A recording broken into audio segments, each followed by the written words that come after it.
কি কারণে বাংলাদেশি স্টুডেন্টদের ইউকে স্টুডেন্ট ভিসা রিফিউজ হয়ে যায়? অনেক কারণে স্টাডি পারমিট ভিসা কিন্তু রিফিউজড হতে পারে। তবে প্রথমত যেই কারণে স্টাডি পারমিট ভিসা রিফিউজ হতে পারে তা হচ্ছে আপনি পূর্ববর্তী কোর্সের সাথে পরবর্তী কোর্সের সাথে আপনি যে কোর্স পড়াশোনা করার জন্য ইউকেতে যাচ্ছেন তার মধ্যে যদি কোনো সামঞ্জস্যতা যদি না থাকে সেক্ষেত্রে কিন্তু আপনার ভিসা রিফিউজ হতে পারে। প্রথমত এই কারণটার জন্য সবচেয়ে বেশি সংখ্যক স্টাডি পারমিট ভিসা রিফিউজড হয়ে থাকে। অন দ্য আদার হ্যান্ড বর্তমান সময় কিন্তু ইউকে গভর্নমেন্ট কিন্তু প্রত্যেকটা ইন্টারন্যাশনাল স্টুডেন্টদেরকে কিন্তু ওরা ইন্টারভিউ কল করছে।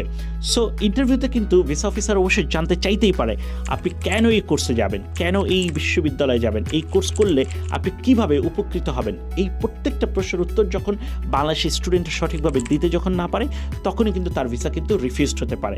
অন দ্য আদার হ্যান্ড আপনার ডকুমেন্ট যদি মিসম্যাচ যদি হয়ে থাকে, ফর অ্যান এক্সাম্পল আপনার আপলোড করার কথা ছিল পাসপোর্ট কিন্তু সেখানে আপনি আপলোড করে ফেলেছেন আপনার ন্যাশনাল আইডি কার্ড, সো সেই কারণে কিন্তু আপনার ভিসা রিফিউজড হতে পারে।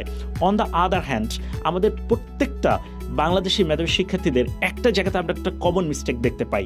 দেখবেন সার্টিফিকেটে কোথায় বাবার নাম লেখা আছে MD XYZ রহমান, কিন্তু সার্টিফিকেটে দেখা যাচ্ছে MD নেই, অর্থাৎ XYZ রহমান ঠিকই রয়েছে।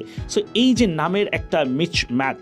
অন দ্য আদার হ্যান্ড আপনি দেখবেন ভিসা অ্যাপ্লিকেশন করার সময় অ্যাপ্লিকেশনে বলেছেন যে আপনি খিলগাতে বসবাস করছেন কিন্তু আপনার ব্যাংক স্টেটমেন্টে রয়েছে উত্তরার ঠিকানা।